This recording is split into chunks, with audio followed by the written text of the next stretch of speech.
Today, the topic for the class has been theory of firm and competition, and that too perfect competition.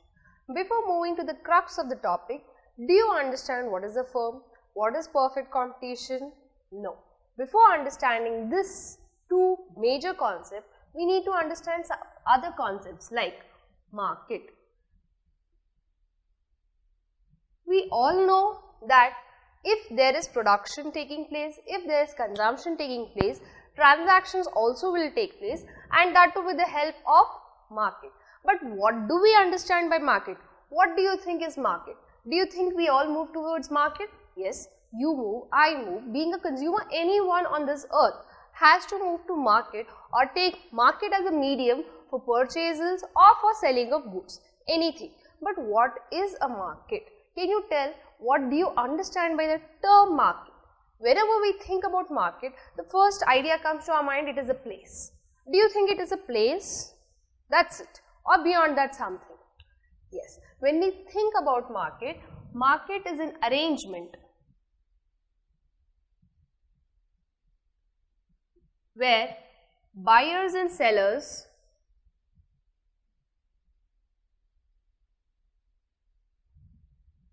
meet each other for the purpose of what? What do you think would be the purpose? For the purpose of exchange.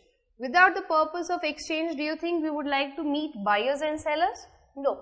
Being a buyer, I am only interested in meeting a seller because he is going to purchase the goods from me and give me some money, give me some returns. A buyer only wants to meet the seller at that point of time. A seller thinks about the same thing for the buyer also. Buyers would only like to meet the sellers when they have to purchase the goods from sellers. Otherwise, why would they like to? Even the sellers would like to meet the buyers when they want to sell the goods to them, and in return they want to get some good rewards. In return they want to get some good monetary benefit. Hence, whenever we speak about a market, it is basically a network of buyers and sellers where goods and services are sold. But do you think every time is it necessary for us to mention that market is a place or not?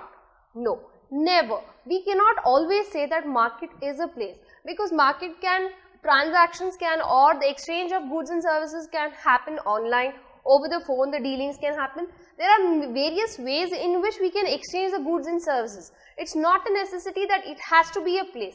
That's why in economics, whenever we use the term market, we only refer to it as an arrangement, a setup, a system or a network where buyers and sellers exchange the goods and services with each other. Hence, this is market. But when we come to the elements, what do you think are the elements of a market? Elements of the market is initially seller, buyer, goods, price system, bargaining, etc.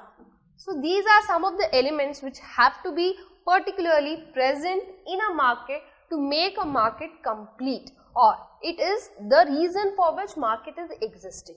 But when we speak about market, markets have been classified into various forms.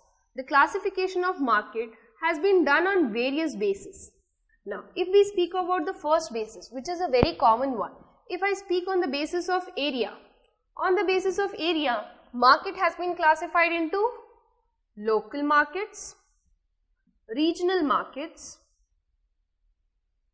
national markets and international markets. I hope you would agree that we have markets in villages. State-wise, we classify the markets and say this is the area where we get this kind of particular commodity.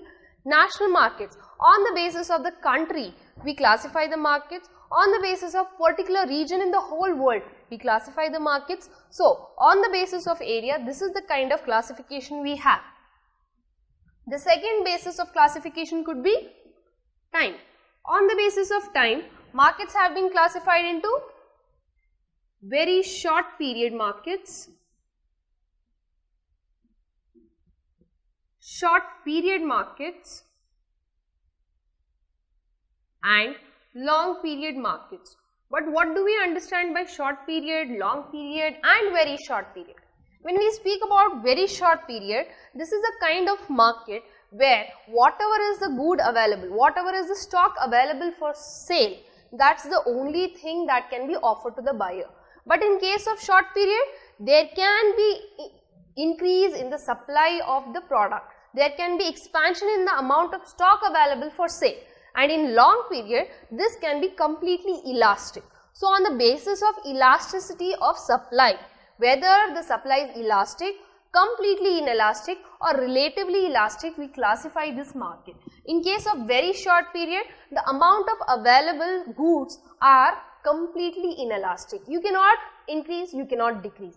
In case of short period, it is relatively elastic, and over here it is highly elastic. Hence, on the basis of time period and on the basis of the elasticity of supply, we classify these markets into short period, long period and very short period.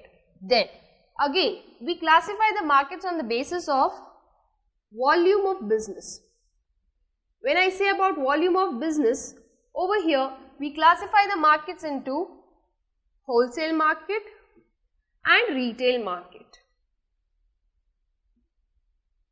Wholesale market is a system or an arrangement where the people will buy the goods directly from the producer and sell it to the retailer, but not to the consumers. But retail market is a setup wherein retailers purchase the goods from the wholesaler and they become a medium to supply the same goods to the consumers. Hence, this is based on the volume of transaction, volume of business.